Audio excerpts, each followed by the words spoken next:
Hey everybody, Cliff Barron here with Sutton Group Signature in-car real estate analysis, and let's see, the reason for this video is about deposits. People are always asking about deposits. How does that work?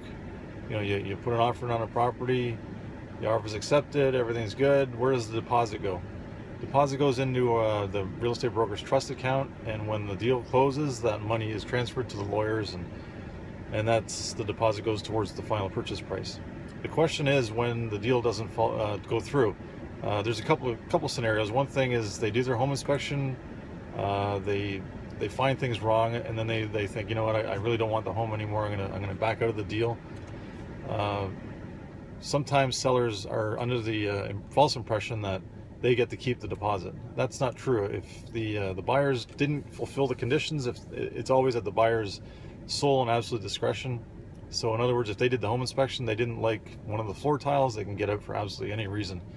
And they get their deposit back in full without any repercussions.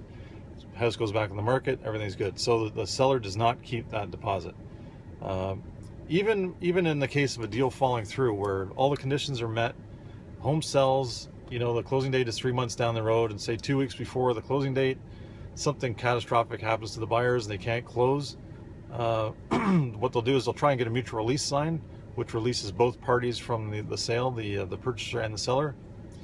But the seller doesn't automatically keep that deposit. That's not the way it works. People think it is, but that's not the way it works. What happens is the buyer has to give the permission to the brokerage to give that deposit to the seller if they so wish. If they don't, they can contest it, not detest.